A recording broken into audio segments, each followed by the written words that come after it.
There's this thing I've learned called consistency. I'm flirting with it. This is called consistency. This is several episodes in a row, uninterrupted. Ladies and gentlemen, you are watching, listening to, you have downloaded, you have chosen to be a part of the longest running inconsistent podcast in American history. Just killing time.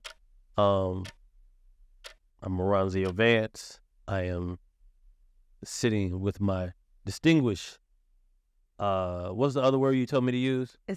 Esteemed colleague, voice in my head, mother structure.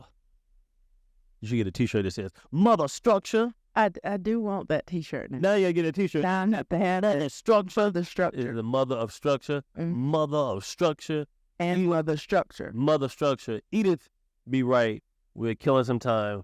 We're going to do some housekeeping up front, as Edith likes to say. And then we're going to get started with this week's podcast, writing session, exploration. I want to sit down with Anthony Bourdain so bad. You can't. Cannot. There is like a couple of people that have existed while I was on this earth at the same time as them that I wish I could have talked to. James Baldwin, number one. Anthony Bourdain. Holy shit, if I could talk to Anthony Bourdain. Mm-hmm. Kobe Bryant. Listen to me. I'm listening. I live in a world where Kobe Bryant no longer exists, and every time I say it out of my mouth, my brain can't wrap its mind around it. It's like Marvel Universe without Tony Stark. It's like, how do we live in a world where Kobe Bryant does not exist, but so many others do? Sasha baby, others are taking up parking spaces on this planet. But not diminishing Kobe at all. I'm not. But isn't that also minimizing other people? Yes. Okay. Very aware. That's why I was having difficulty saying it, because I know once I said it, it was going to be in the ether. And I don't mean to minimize anybody, but I have minimized. Because people are people. Oh, they are people. What should it be? But do we really care about people? I do. Did humanity really care about people? Well, as a whole, maybe not. But you're getting off track. Man, I was really about to go. You were about to go. You were about to fly. I was about to go off the handle. Mm-hmm. You were going to go off the handle, off track, off base, just all the offs. And get banished. Yes. And I'm here to prevent that. So let's come back. Because you know what I don't care Mm-hmm. about? Anyone who tries to come for me. Because one or two things is going to happen. Talk to me. I'm going to make you hate you ever did it. I'm going to make you hate you ever did it. Just like you're doing it. I'm going to make this man's name, who starts with a K and last name ends with Childress, hate he ever met me. Ever met me. Got it out to somebody like that. Let live. Well, I have a problem with groomers. A friend of mine. I have a problem with groomers. You should, but a friend of mine said it perfectly, and I've learned to let it happen. Let them hang themselves. People who do things like that, it's coming. How many killers are really getting caught? How many pedophiles are really getting handle, because this man is 46 years old who has a history of grooming women. I am forever going to be on the side of anyone who has been a victim of sexual assault or grooming of any nature. Because guess what? If you date a woman who, let's say you're a girl and you're 15 years old and you go to this Bible study and there's a 23-year-old man there who recognizes that you are too young for him to talk to, but plants the seed in you to say, when you become of age, I'm going to come for you and raise you as my wife. And then she's under his tutelage for 17 to 20 plus years. When she gets out of that relationship, she still don't know shit because she was raised by a piece of shit. So all you know is bullshit. Can we put that on a book? I can't figure out how to put that on a t-shirt. Anyway, back on track. We'll figure out how to put that on a t-shirt. Mother structure. Yeah, I'm really looking forward to wearing that one. So, back on track, because you were... Yeah, 4th day of January. We're already in this year. It's a lot going on. And it feels like it's like the 4th day of January of 2025. Yeah. So much stuff has happened. It's a lot happening. It's a lot at the same time. I don't think everybody is reading their lines. It feels like everyone's It feels like everyone's trying to stuff everything in. Like they missed the deadline of December 31st, so they're trying to get it in before some imaginary IRS deadline that has extended the deadline. We need to slow down. It's January 4th. I can't wait to see what February looks like. I am excited. The downfall of February. What? That should be a web series, The Fall of February. And shenanigans are known to occur in February. Oh my. The Fall of February. The menagerie of March. Yeah. The anarchy of April. Well, they already have madness taken from March, so. Mayhem of May. Mayhem of May. Oh my God. Or just mayhem. Mayhem. Yeah. Ooh, that's my rap name. That's my new rap name. That's your rap. But I was born in May. My new rap name. I'm on the streets, bitches. Mayhem is out there. Mayhem you up. Mayhem. Right. Mayhem. I like that. I like that. Rap name, Mayhem. I'm sure there's a rap out there named Mayhem, and they spell it the dumb fucking way. Mm-hmm. The dumb way with a Z in it somehow. Or they put a question mark at the end of it. Mayhem. Look, we're taking a break, right? So I'm taking a break from for. Except that I think should be part of the book. Well, let's see. I'm a child of the 90s. 80s? Am I a child of the 80s or the 90s? Both. I'm a both child of the 80s and the 90s. 90s was when we started paying attention, though. True. Paying attention in the 90s. I do the Mirage in Vegas with Daniel Tosh, whatever he calls me to say, come feature. I guess. I'd never witnessed it. It's a beautiful thing. Great venue, the Mirage in Vegas. It's the perfect size venue. Y'all hear me angling for about 1,600 to 2,000 people. I never asked the numbers because it's not my business, but beautiful venue, nice, intimate. You feel like the crowd. You feel the crowd, even though it's a big space. But the show was for a long time. Either Boyz II Men had the 7:30 spot, and then Daniel did the 10, and then on Saturdays we did the 7:30 spot, and then Boyz II Men did the 10. I always wanted to meet Boyz II Men, but they didn't have Mike, and I didn't want to meet them without the 4th Ninja Turtle. It's like, where is Michelangelo, right? One all 4. That's so weak. Because Boyz II Men is a part of my introduction. They are the soundtrack for my love stories. All of them? A good portion of the 90s is all Boyz II Men. You can there's a song for one thing Boyz II Men excelled at, I think, was giving something for everyone. There was a song for every mood. Yes. If you wanted to be upbeat, if you wanted to dance, they had you there. If you wanted to, It was safe R&B for white people too. it really was because They were like the Temptations of that generation. Yeah, because when they showed up, they had on the jorts with the bow tie. Well, not the bow tie, the jorts with. They looked like and the Canadian tuxedo, the jean shorts with the short. They look like a barbershop quartet at Harvard. A barbershop quartet at a little known HBCU. That's the reality.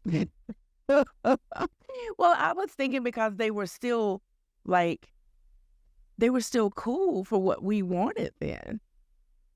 So the impact on me with Boyz II Men was black guys, very well dressed, cut hair.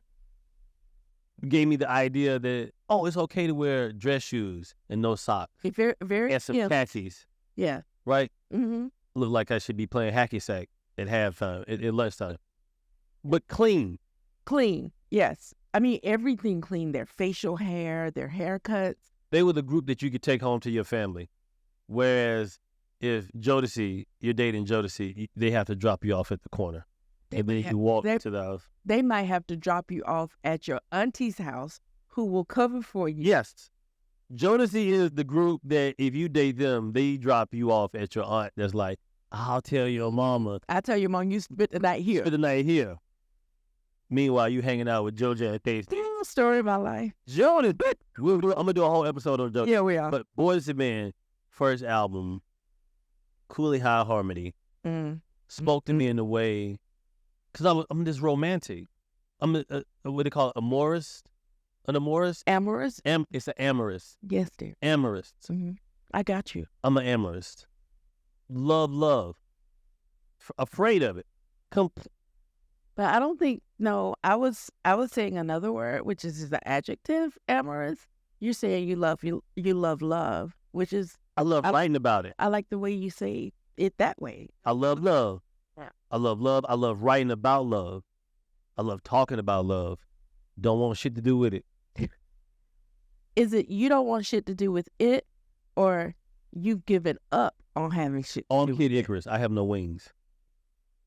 The sun. You got too close. The sun was love for me. You got too close. Well, love was the sun, and then I flew. I dove in that bitch. I'm Richard Pryor running down the street, 30-degree burns. I'm happy you survived, friend. 50-degree burns, all on the inside, corroded. My hot dog at the grill that people forgot about. What the fuck? I'm that too. I'm the hot dog that fell in the embers, but I still believe in it. Oh, because I'm not burnt completely on the inside. It's a paint. It's just char on the outside. I'm charred like a fuck. And you know what? People like burnt ends. That's on the menu someplace. It is. Burnt end. Boyz II Men, though.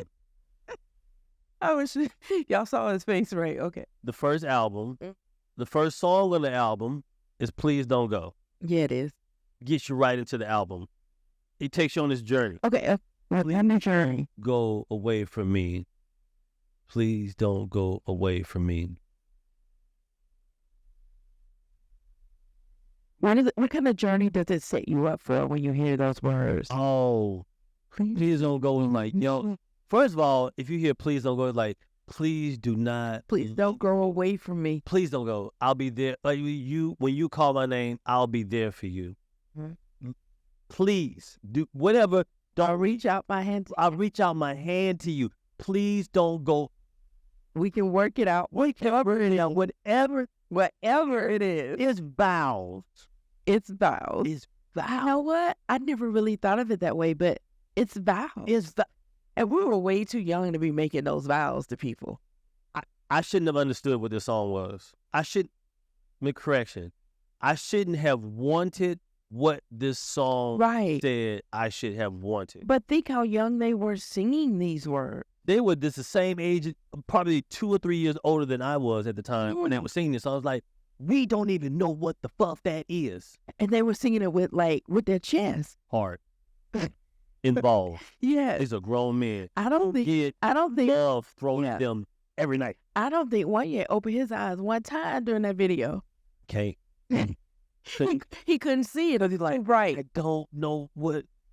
Please don't. Yeah, that love was too bright. So, Boys and Men, Please Don't Go. And when you're done, being shocked at how good the first song is, because you're like, what's happening? Yeah. They hit you with Lonely Hearts. Now, that's one that people don't really bring up. Like, why does it hit you Is what in that way? I like. The song is about like, when you're not here with me, my shit is, I'm by myself. I'm lonely. The other piece of the heart, the class, whatever, gone. Oh, don't do this.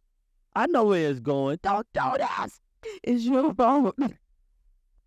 I'm fine. Keep going. Lonely Heart. Amazing song. The whole album. And I'm listening to it on tape. Mm-hmm. Boys and Men was also, listen, even as a freshman in high school, I was carrying my soul. I was carrying the soul of someone who might never find love. So, like, I was that person. I was like, did you set yourself up for failure then? Because you're already walking around like that? Oh, I'm probably never going to find this. Because my idea of what the perfect love is, I don't think is obtainable. Because your idea of what the perfect love is, God, this all makes sense now. Your idea of what the perfect love is are lyrics from these songs. So, like, you know how they fairy tale stories are for girls? Happened. Not fairy tale stories for girls. Yeah. You get married and the prince comes. The women be like, my man's gonna come save me, whatever. The same with songs like this. It's not gonna happen. So you were damseling, and it's just not gonna happen. You ever seen that movie, Last American Virgin? I don't think so. One of the 1 million 80s movies that came out. The movie was about a guy. Okay. About a guy who him and his friends spent the whole entire summer trying to lose their virginity, go on this wild goose chase. Because every movie in the 80s and the 90s was a wild goose chase. Losing your virginity, Yeah, or whatever, because we're overly sexualized, Porky's, all sexualized movies. But there's simplicity in them. Tangent. Move on. It's Goonies for pussy. Mm-hmm. The movie's about a guy, his friends, trying to lose their virginity, one chubby kid and one cool guy. You and think then Goonies for... It is. It's Goonies for pussy. Everybody said, it's just over here, and everybody goes on a goose chase. Booby trap. Whatever. Oh, Josh Brolin winning the Josh Brolin. Yeah. Going on. So the guy falls in love with this girl because she gets pregnant by this guy who dumps her, and he runs to her rescue, saves her, helps her through her pregnancy. When the baby's born, the guy comes back, and the girl goes back to the guy, and the guy thought he was in love with this girl, and he drive the saddest movie. Because the whole movie, the end of the movie is this guy driving home in his parents' station wagon that he stole to go take this girl to the cabin to nurse her to health during her pregnancy, because she didn't want everybody at the school to know she was pregnant. And he's driving home from the hospital. And is it Gerald Albright? I guess I did my best, but my best wasn't good enough, because here we are right back we were before. Whatever, that song. Those movies like that were all I saw in the 80s, and I identified with the guy that was never going to get the girl. So 80s movies directors set all of us up. Right? That's what we get right here. Even though I was too grown to understand it. Ooh, by Boyz II Men. Ooh, I understood that a little too much. But I understood it later. I didn't understand it at the time. All I know is that when Ooh Ah comes on, I knew the dance moves. Your body starts to like, there's a vibration where your loins are like, yo, we are activated and we want to make these noises. And then the Ooh Ah sequel came out. In a minute, we'll be finished. What the fuck? I'm in high school. Was it good enough? Was it strong enough? Did I do everything you asked me to? Y'all weird. High school. I will go on record and say that none of the R&B that we listened to when we were in high school should we have known about, because all it did was just make us want to have sex. It made us, all it did. Even if we didn't know. Even if we didn't know what. I used to do a joke about it. I might bring it back. You should. For men. I haven't even heard it. You should. For pussy. Pussy is the only thing that men feel like they're going to die if they don't get, that they have never had. You hear me?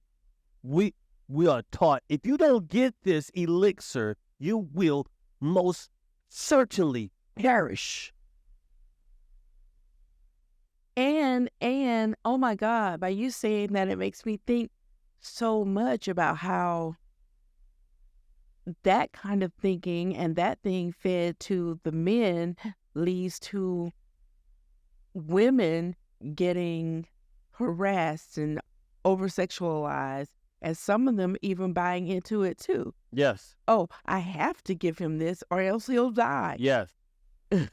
Like, God, I think it was Grease. Like Cuba Gooding Jr. and Nia Long, and he came in the house swinging at the air, and she's like, you know what, to calm you down right now? I know what got you. Some chamomile pussy. You call it chamomile? Chamomile pussy. Can I put that on the t-shirt? I think. Is that a T? You want some CPT? Chamomile poussoir. Poussoir tea. That could be different kinds. Chamomile is the kind you give somebody when they're upset at the world, and you know that's what can fix. I don't think there's a pussy that clears your throat, so don't say there's throat pussy tea. That's not throat. That's not TPT. Why do you know where I'm going all the time? Oh, would you like to clear your throat out? There's some throat pussy tea. No, I was just thinking when it comes to feelings, there's sleepy tea. Yeah? Yeah. Sleepy tea. Mm-hmm. Sleepy tea. Because we can't put pussy on the box. Can't do it. CPT. Oh, look at us. Sleepy tea. T-shirt. It's the T-shirt. I'm going to turn into a fucking T-shirt company. So. We are. Then it's So Hard to Say Goodbye to Yesterday, which I didn't know was a remake until later.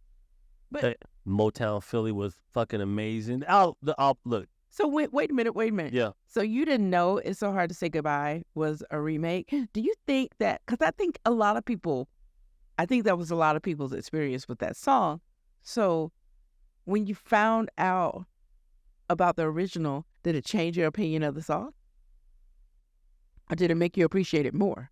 Even though I have met Paul McCartney and I enjoyed my interaction with him, when I heard the Beatles version of it, I was like, that Boyz II Men a little nasty, dog. I'm really feeling that.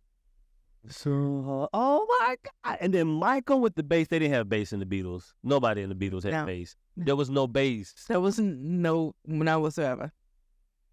There was no tough masculinity in the Beatles. Softness, tenderness.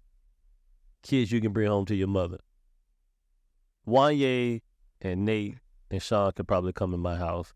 Michael's gonna have to sit in the car. That's a big deal. Walk there, come in the house. You can't come in my house, Michael. But why can I come in the house? Stop, sit down, man. You got a big neck. Anyway, so Motown Philly, amazing song. I mean, the album was flawless. It made me feel like Lonely Hearts, Please Don't Go. The whole album. But I had friends that dressed like the members of the group. Right. So did I. Oh my God. I mean, it was that they were in a time where social media doesn't make things. Social media, it seems like to me, makes things come and go at a more rapid pace. It does. So it's timeline based. Right. So Boyz II Men was a nice slow burn. We could sit with it for a minute, which meant that we could not only try to sound like them, we could dress like them, we could dance like them, we could sit in it. Have you ever seen one of my favorite Looney Tune cartoons? It's a Bugs Bunny one, and it's the episode where there's a hat truck, and the hat truck door flies open, and all these hats fly out, and the episode is him and Elmer Fudd. And every time a hat would touch Bugs Bunny's head, he would take on the personality of that hat. And then Elmer Fudd would take on the personality of the hat that would land on him. And it would always end up being something like Cowboys and Indians, Cops and Robbers, Right. Gamblers in Distress. Things that King. complement it. Yes. That's how Boyz II Men was for me when I was like, oh, I wanna romance this girl. I at the time, I think I love this person, and these words that this group is singing compliment how I feel about this person, but also it gives me strength, like solar power, like the sun is shining on me. So now I feel confident that I can go talk to this girl because I've listened to this Boyz II Men song that's pouring his heart out, and I'm gonna pour my heart out to this girl that has no idea that I'm trying to find a wife in junior high and high school. And I'm going to profess my love. Put a pin in that too. I need to talk about that. Profess my love to this woman, and I need Boyz II Men's help. And I'm playing Boyz II Men in the background while I'm on the phone in high school and in junior high for support. And getting mad or not wondering why it's not working. Like, oh my God, I'm doing everything the song is saying. But you were so young, like it wasn't. Was it? Jesus Christ. Listen, I have made mistakes in the past.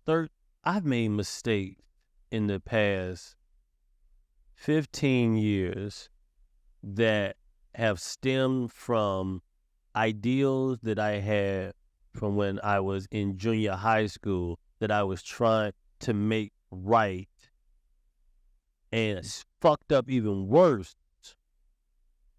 trying to make something that should have never happened happen because I was being stubborn about the vision instead of just allowing shit to happen. I'm about to write about Boyz II Men. I want to write about Boyz II Men. Dear Boyz II Men, I'm going to write about the good, the bad, the ugly, the impact you had on me. So First album and the second album, Jesus Christ, 50 Candles, Down on Bended Knee, Vibes, you know what? I love that you can see the set listing, you can see the track listing in your eyes, and you can just spout it like that. Trying Times was the album that came out in 1993, 94. At the time, I was in a relationship with my high school sweetheart, and she ended up going to the Army because her parents were too cheap to put her education first and bought a house instead. And she joined... That's unnecessarily mean. Of the parents. No, do you know the situation was enough to ascertain that they were too cheap? Yeah. They wasn't too cheap. Not financially smart. Okay. So then don't put the onus on them. Put the onus on what? The school system for not teaching their parents that you can't buy a house and try to send your child to school in the same fucking year? Oh, my bad. They just fell victim to the quote-unquote American dream of homeownership, which, as we know, especially where we live, is a fallacy. Right. It's a non-starter. Parents bought a house. She went to college for a semester, and her mother convinced her to join the military to pay for her school. And when she went to the military, I remember writing the lyrics out to Trying Times in a letter that I mailed to her, because I would write letters every week to send to her. You had it bad. PT training. Wow. Writing letters like I'm the one at war. I wrote the lyrics to Trying Times because I felt like the song was symbolized what we were going through, because she was away, I'm still in Charlotte. It's trying times, trying to get the best of me. All find time to show I care. I'm writing about Blissing.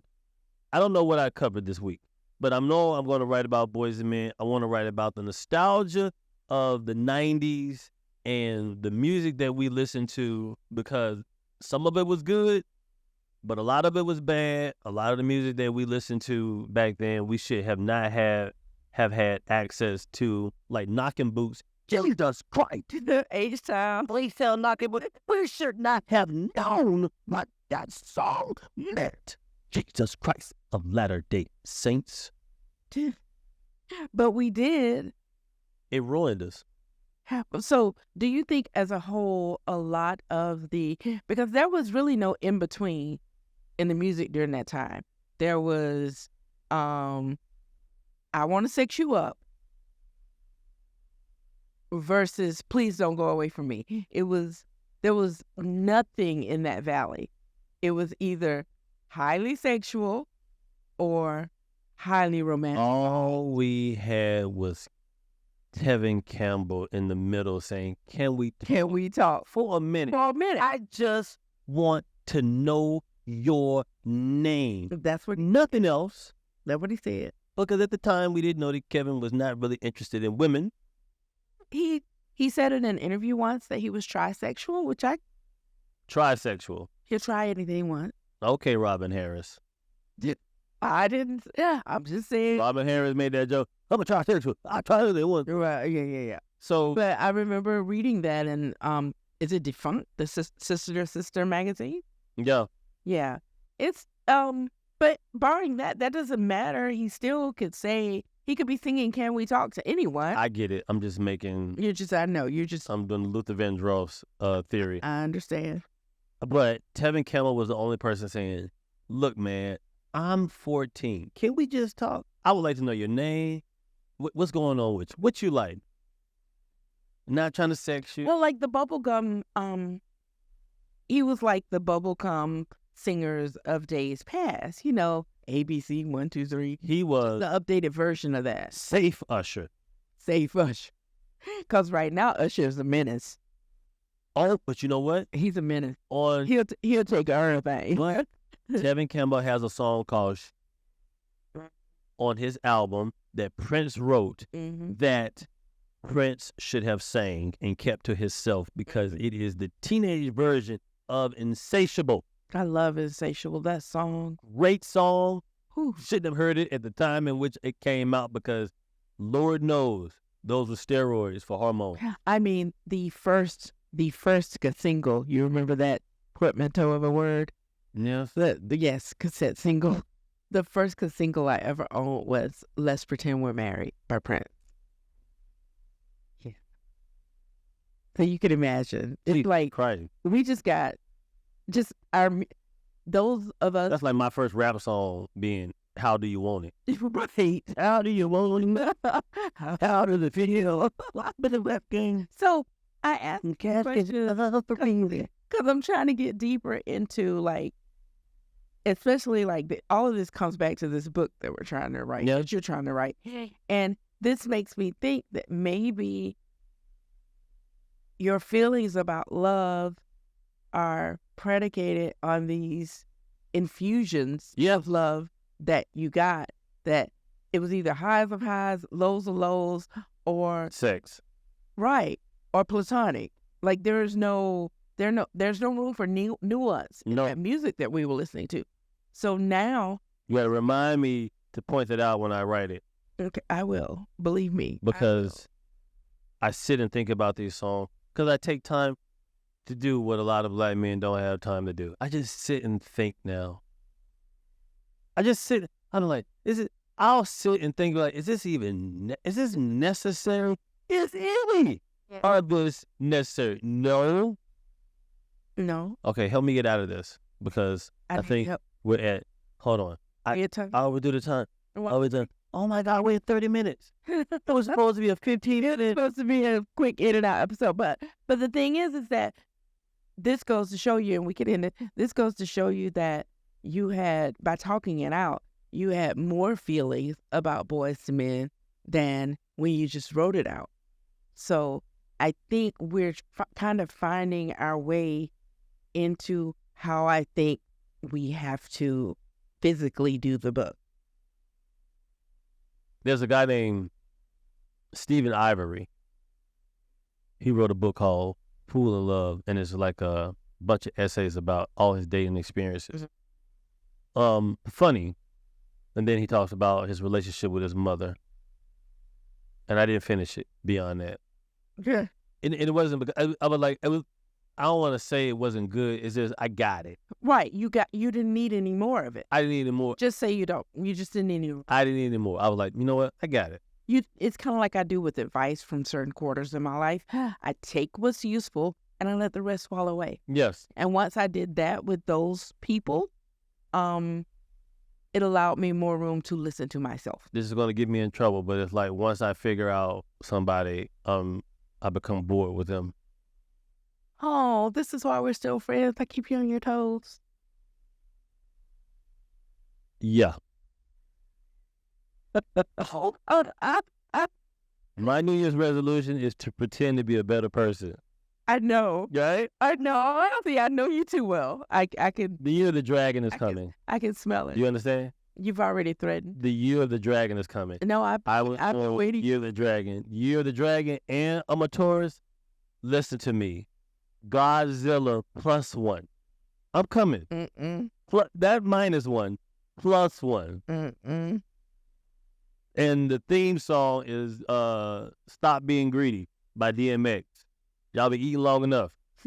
Ruff. Okay, I'm getting out of here. If you have questions, Edith, you can email her at edithberight@gmail.com. That means if you want to ask her to ask me questions that you would like to ask me, because I'm not going to answer them if you ask me directly. And if you have questions for me, you can email me at jktpodcast@gmail.com. It's on all the platforms. We're going to create products and t-shirts to sell so we can make our relationship transactional, because just asking people or telling people if you want to support this thing that you enjoy doing, you can always do a Cash App or a Venmo just to pay for the facility and the memory cards and the XLR cable and the microphone and the camera. Thank you for my microphone in advance. Thank you. Y'all would like to help Edith, or y'all would like to help Edith not feel bad about the fact that I spent money that I don't have to get a microphone. I could just stand over here and yell. You know what I thought about doing? I'm not going to even say what I thought about doing, because I still may do it. Right. I'm like Kanye. I don't know. I may use that on my album. I may use it later. Just hold on there. Miracle Whips. Anyway, just get the time. That's it. I'm done. That's all. That's all. Awesome. Oh, God, calls it what? We do.